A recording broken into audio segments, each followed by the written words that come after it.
The Fox propaganda network continues to unravel in the aftermath of the Trump indictment with a pettiness that may shock you. Intrigued? Then click that like and subscribe and enjoy the video.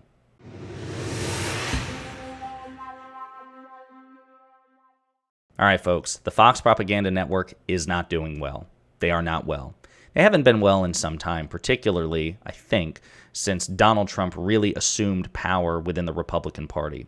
We have seen a slow unraveling of whatever journalistic credibility they once had. They lost Shep Smith, they lost Chris Wallace, and then the third point in their holy trinity of journalistic integrity, Bret Baier, is still at the network, still employed by the network, but is a shadow of his former self, much more partisan than he once was. Beyond that, they've lost in terms of their sensationalist, propagandist side of things. They lost Tucker Carlson, their heaviest hitter, and we're seeing a bit of a ratings decline for Fox News, and it couldn't happen to a better network. They also had to pay out nearly $800 million in a losing lawsuit that was waged against them by Dominion Voting Systems. This was a defamation case, which is notoriously hard to prove, but the evidence was so abundant that Fox engaged in defamation and just bad faith dishonesty and a complete abrogation of their journalistic obligations that they settled. Fox settled and paid nearly $1 billion to Dominion Votings for defaming them during their propaganda spree, suggesting that the 2020 election was stolen, when of course it is in fact free and fair. Since then, you would think that they would have had an epiphany, having all these L's collected in such a short amount of time, their preferred candidates losing the 2020 election, losing the Senate, underperforming heavily in the 2022 midterms, losing their highest star, losing two of their journalistic heavyweights, Shep Smith and Chris Wallace. All the revelations of the Dominion lawsuit, the payout associated with the Dominion lawsuit, you would think that Fox might have an epiphany and go, guys, we need to radically recalibrate. We may have taken this too far or allowed this to proceed too far. We need to pump the brakes. Doesn't seem to be the case. So I want to play a couple of clips about how Fox is reacting to the recent Trump indictment. Here is Brian Kilmeade, one of Donald Trump's most ardent supporters. This is him about to introduce a speech in Bedminster, New Jersey by Donald Trump. Listen to what he has to say, and then we'll quickly unpack it. Let's take in the last moments. This is the President of the United States about to address a crowd of reporters, and also the first time after being indicted on federal charges. Now, that may not seem like a big deal to you, but the reality is this: Donald Trump is not the President of the United States. He is the former President of the United States. Now, to be sure, former presidents are typically, not always, but very often addressed by their title. So when somebody conducts an interview with Donald Trump or Barack Obama or Bill Clinton, et cetera, and so forth, they will typically address them as Mr. President. But because we have a sitting president, somebody who actually has the powers and responsibilities and the obligation of the Oval Office, Joe Biden, when you are talking about other former presidents, you say former President of the United States. And what Brian Kilmeade here might have been did here was maybe it was either an act of pettiness or it was a Freudian slip, but what he did was suggest by saying that we're about to listen to the President of the United States address a crowd. That's a reference that you use for Joe Biden, who is the President of the United States, the most powerful man in the country, the most powerful man in the world. Donald Trump is neither of those things. He used to be those things, but is no longer because, of course, time marches on. So regardless of whether or not it was an act of deliberate pettiness or just a compulsive Freudian slip by Brian Kilmeade, to me, it's suggestive of the mind state. Brian Kilmeade desperately wants Donald Trump to be president. It just yearns in his heart. It suffuses his very being, and it's really pathetic. I want to play another clip here that happened shortly after the Brian Kilmeade clip, in which Donald Trump's speech is on the right, and Joe Biden, a muted recording of Joe Biden, is playing on the left. But notice the chyron. Notice what's happening at the bottom. Was never president. She didn't have the powers to declassify. Thank you. She didn't have the powers to declassify. It's a big...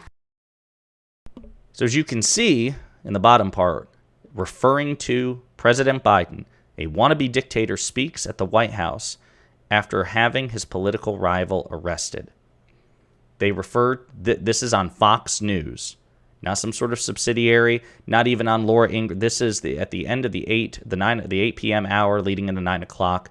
The Chiron reads, wannabe dictator speaks at the White House after having his political rival arrested. As we've discussed in previous videos, Joe Biden hadn't had anybody arrested. Joe Biden has, based on all the evidence, has distanced himself and has had no improper influence or influence of any kind on Attorney General Garland's decision to appoint a special counsel, and then that special counsel, Jack Smith's decision to convene a grand jury of Donald Trump's peers in Florida, and no influence on the grand jury's decision to tell the special counsel, like, hey, yeah, based on the evidence, you really need to indict. There's so many layers separating President Biden and the decision to indict Donald Trump, and Republicans have no evidence to suggest otherwise. So this is a wildly inappropriate Chiron, especially from, a party that once famously believed that, decorum is really what matters. And when there's a sitting president, like they used to say this all the time with respect to Donald Trump, that he should be treated with the respect of the office. And yet their network is referring to the sitting president of the United States as a wannabe dictator and offering no evidence to support such an incendiary remark. According to reporting on Tuesday's edition of Fox News Tonight, the host Brian Kilmeade referred incorrectly to Mr. Trump as the president of the United States. A spokeswoman for Fox News said the Chiron, which referred to Biden as a wannabe dictator, was taken down immediately and was addressed. She also added that Mr. Kilmeade's comment was an unintentional mistake. Hilarious that these two things would occur back to back. There has also been no clarity as to what the addressing of the Chiron was. If the person who, wrote the Chiron, if they were reprimanded or fired as a result, we have no elaboration here. Just Fox News' empty assurances that it's been addressed. I'll also point out, just for fun, that Fox is struggling lately, relative. They usually dominate the mainstream media. They are by far the most consistently successful of the mainstream media outlets, more so than CNN, MSNBC. They are, whether we like it or not, a success story in terms of profit-driven propaganda. And yet, it's been reported cable news ratings on Friday, June 9th, MSNBC dominates Fox News and CNN in total day in prime time, which hasn't happened in years. So we don't know if this is a fluke. May very well be. Fox is certainly not down for the count, but I think this is just yet another humiliation that they need to add to their ever-increasing list of humiliations, where they were wrong in 2020, their preferred candidate lost in 2020, their preferred party lost the Senate in 2020, their preferred party radically underperformed in 2022. They had to pay out $800 million in a lawsuit which should have been effectively unwinnable given the standards by which you have to prove defamation. But the case was so credible because of their own incompetence and bias and stupidity that they had to fork over nearly $1 billion. All of the leaks associated with it, in which text messages and correspondence was revealed at how stupidly, hilariously biased their staff and producers were from the top down, and how pathetic they were in refusing to accept the results of the fact that Donald Trump got his ass kicked by Joe Biden. All of these things, you would think that, again, it would prompt an epiphany. But as unfortunately is often the case, members of the modern-day conservative movement, modern-day Republican Party, are not particularly inclined towards epiphanies. So I think that we should bask in the humiliation and encourage it as much as possible and hope that the humiliation will continue. And I'm sure if Fox has it their way, it will.